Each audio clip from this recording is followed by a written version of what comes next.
अध्याय 11।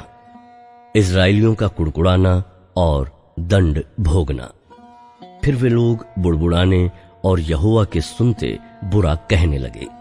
अतः यहोवा ने सुना और उसका कोप भड़क उठा, और यहोवा की आग उनके मध्य में जल उठी और छावनी के एक किनारे से भस्म करने लगी। तब लोग मूसा के पास आकर चिल्लाए, और मूसा ने यहोवा से प्रार्थना की। तब वो आग बुझ गई, और उस स्थान का नाम तबेरा पड़ा, क्योंकि यहोवा की आग उनमें जल उठी थी। मूसा द्वारा 70 अगुओं का चुनाव। फिर जो मिलीजुली भीड़ उनके साथ थी वो कामुकता करने लगी, और इजरायली भी फिर रोने और कहने लगे, हमें मांस खाने को कौन देगा? हमें वो मछलियां स्मरण हैं जो हम मिस्र में सेंत मेंत खाया करते थे, और वे खीरे और खरबूजे और गंदने और प्याज और लहसुन भी। परंतु अब हमारा जी घबरा गया है। यहाँ पर इस मन्ना को छोड़ कुछ भी देख नहीं पड़ता। मन्ना तो धनिये के समान था, और उसका रंग रूप मोती का सा था। लोग इधर उधर जाकर उसे बटोरते और चक्की में पीसते या ओखली में कूटते थे, फिर तसले में पकाते और उसके फुलके बनाते थे, और उसका स्वाद तेल में बने हुए पुए के समान था। और रात को जब छावनी में ओस पड़ती थी, तब उसके साथ मन्ना भी गिरता था। और मूसा ने सब घरानों के आदमियों को अपने अपने डेरे के द्वार पर रोते सुना, और यहोवा का कोप अत्यंत भड़का, और मूसा को भी बुरा मालूम हुआ। तब मूसा ने यहोवा से कहा, तू अपने दास से ये बुरा व्यवहार क्यों करता है? और क्या कारण है कि मैंने तेरी दृष्टि में अनुग्रह नहीं पाया कि तूने इन सब लोगों का भार मुझ पर डाला है? क्या ये सब लोग मेरी ही कोख में पड़े थे? क्या मैंने ही उनको उत्पन्न किया? जो तू मुझसे कहता है कि जैसे पिता दूध पीते बालक को अपनी गोद में उठाए उठाए फिरता है, वैसे ही मैं इन लोगों को अपनी गोद में उठाकर उस देश में ले जाऊं जिसके देने की शपथ तूने अपने पूर्वजों से खाई है। मुझे इतना मांस कहां से मिले कि इन सब लोगों को दूं? ये कह कहकर मेरे पास रो रहे हैं कि तू हमें मांस खाने को दे। मैं अकेला इन सब लोगों का भार नहीं संभाल सकता, क्योंकि ये मेरी शक्ति के बाहर है। और जो तुझे मेरे साथ यही व्यवहार करना है, तो मुझ पर तेरा इतना अनुग्रह हो कि तू मेरे प्राण एकदम ले ले, जिससे मैं अपनी दुर्दशा न देखने पाऊं। यहोवा ने मूसा से कहा, इजरायली पुरनियों में से 70 ऐसे पुरुष मेरे पास इकट्ठे कर, जिनको तू जानता है कि वे प्रजा के पुरनिये और उनके सरदार हैं, और मिलाप वाले तंबू के पास ले आ कि वे तेरे साथ यहाँ खड़े हों। तब मैं उतरकर तुझसे वहां बातें करूंगा, और जो आत्मा तुझ में है उसमें से कुछ लेकर उनमें समवाऊंगा, और वे इन लोगों का भार तेरे संग उठाए रहेंगे, और तुझे उसको अकेले उठाना न पड़ेगा। और लोगों से कह, कल के लिए अपने को पवित्र करो, तब तुम्हें मांस खाने को मिलेगा, क्योंकि तुम यहोवा के सुनते हुए ये कह कह कर रोए हो कि हमें मांस खाने कौन देगा? हम मिस्र में ही भले थे, इसलिए यहोवा तुमको मांस खाने को देगा और तुम खाना। फिर तुम 1 दिन या 2 या 5 या 10 या 20 दिन ही नहीं, परंतु महीने भर उसे खाते रहोगे, जब तक वो तुम्हारे नथनों में से निकलने न लगे और तुमको उससे घृणा न हो जाए। क्योंकि तुम लोगों ने यहोवा को जो तुम्हारे मध्य में है तुच्छ जाना है, और उसके सामने ये कह कह कर रोए हो कि हमें मांस खाने को कौन देगा? हम मिस्र में ही भले थे, इसलिए यहोवा तुमको मांस खाने को देगा और तुम खाना। फिर तुम 1 दिन या 2 या 5 या 10 या 20 दिन ही नहीं, परंतु महीने भर उसे खाते रहोगे, जब तक वो तुम्हारे नथनों से निकलने न लगे और तुमको उससे घृणा न हो जाए। क्योंकि तुम लोगों ने यहोवा को जो तुम्हारे मध्य में है तुच्छ जाना है, और उसके सामने ये कह कह कर रोए हो कि हम मिस्र से क्यों निकल आए।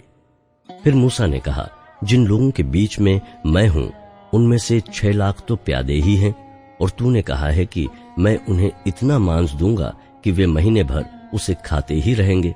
क्या वे सब भेड़ बकरी गाय बैल उनके लिए मारे जाएं कि उनको मांस मिले, या क्या समुद्र की सब मछलियां उनके लिए इकट्ठी की जाएं कि उनको मांस मिले? यहोवा ने मूसा से कहा, क्या यहोवा का हाथ छोटा हो गया है? अब तू देखेगा कि मेरा वचन जो मैंने तुझसे कहा है वो पूरा होता है कि नहीं।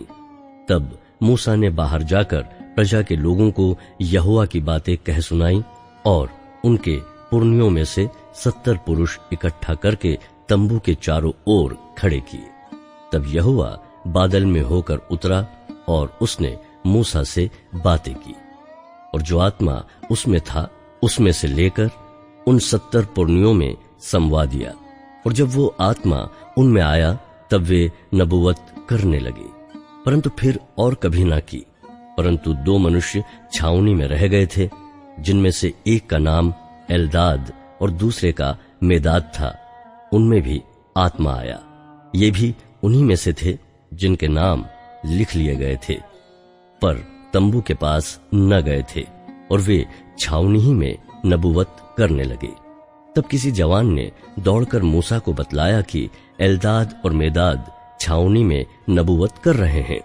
तब नून का पुत्र यहोशू, जो मूसा का सेवक और उसके चुने हुए वीरों में से था, उसने मूसा से कहा, हे मेरे स्वामी मूसा, उनको रोक दे। मूसा ने उससे कहा, क्या तू मेरे कारण जलता है?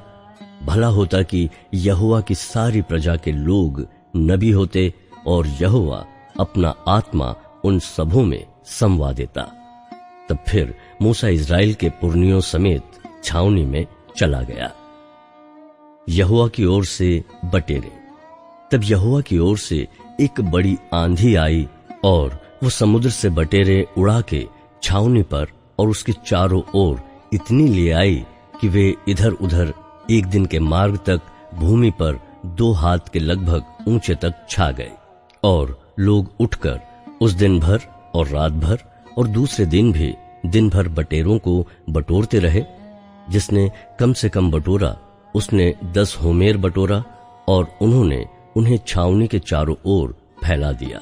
मांस उनके मुंह ही में था, और वे उसे खाने न पाए थे कि यहोवा का कोप उन पर भड़क उठा, और उसने उनको बहुत बड़ी मार से मारा, और उस स्थान का नाम किब्रोत-थावा पड़ा, क्योंकि जिन लोगों ने कामुकता की थी उनको वहां मिट्टी दी गई। फिर इस्राएली किब्रोत-थावा से प्रस्थान करके हसेरोत में पहुंचे और वहीं रहे।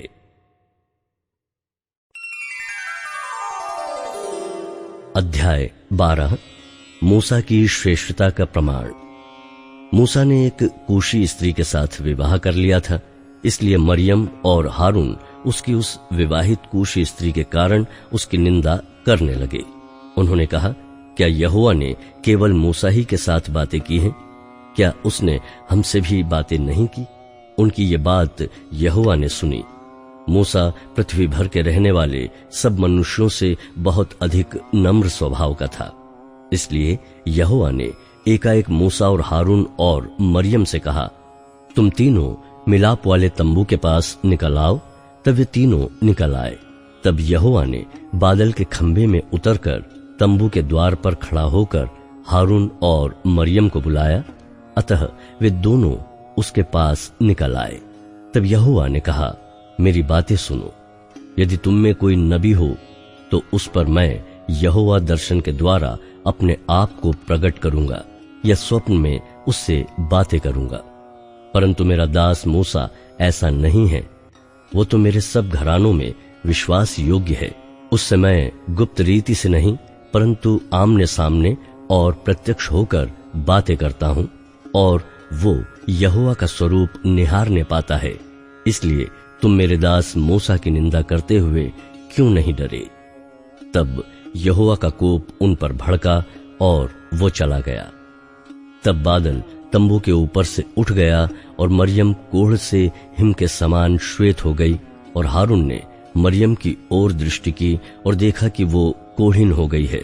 तब हारून मूसा से कहने लगा, हे मेरे प्रभु, हम दोनों ने जो मूर्खता की वरन पाप भी किया, ये पाप हम पर न लगने दे और मरियम को उस मरे हुए के समान न रहने दे जिसकी देह अपनी माँ के पेट से निकलते ही अधगली हो।